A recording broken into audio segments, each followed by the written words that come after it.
Всем привет, дорогие друзья, с вами Евгений Чайвай Чайка, и сегодня я покажу раунд матча против NAP, 1/4 финала DreamHack Masters Malmö 2017. На трейне шведы зачастую держат плент А вчетвером, потому что на практике его ретейк намного сложнее из-за множества позиций. И Нави после неудавшегося раунда с лобовым ударом открытого плента решает воспользоваться боязнью NAP отдавать точку А. Тактика строится на дефолтных разбросах и контроле в закрытых позициях на подходе к сайту.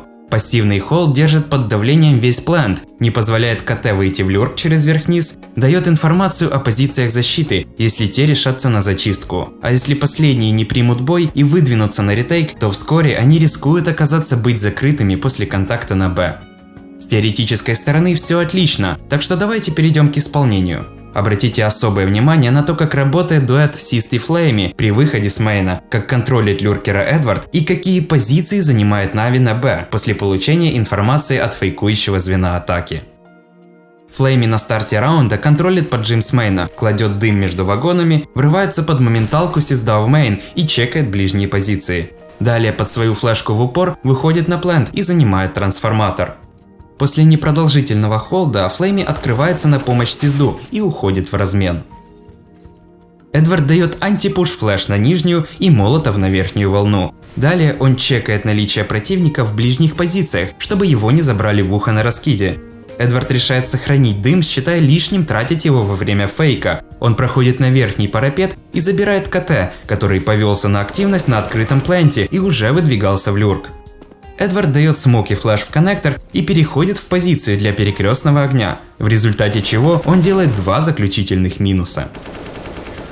Сис страхует Симпла, чекая агрессию с зелени и накидывая туда флэш чисто для того, чтобы КТ отвлекались на эту позицию.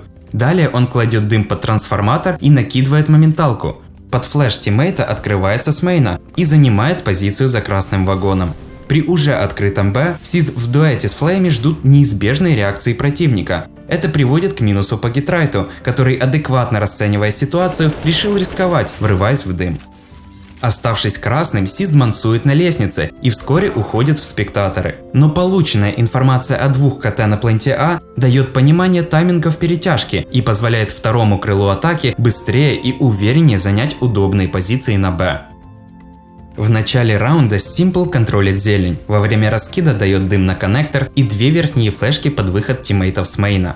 Мельком обновив информацию о зелени, он выдвигается на Б, где, постоянно обновляя свои позиции после установки бомбы, Simple отвечает за коннектор, где и ловит противника, который на мгновение засветился в дыму.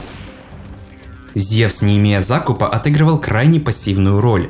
Он дал вторую моменталку на нижнюю рампу на случай, если КТ будут пушить, отвернувшись от первой. Далее откидывает дым за дефолт и под флешку врывается наверх-низ. Дополнив фейкующий фланг молотовым за зеленый, он возвращается за бомбой. Зевс ставит на дефолте и с подобранной М-кой устраивает перекрестный спам смока на коннекторе, понимая по инфе Сизда, что за это время Нипы не успеют перетянуться им за спину с дальних позиций плента А. В который раз рожденные побеждать показывают свою доминацию на трейне, без проблем забирая свою карту. Ну а как Нави справились с пиком шведов, мы посмотрим в следующем выпуске. На этом у меня все. Всем спасибо за просмотр. Увидимся через какое-то там количество времени.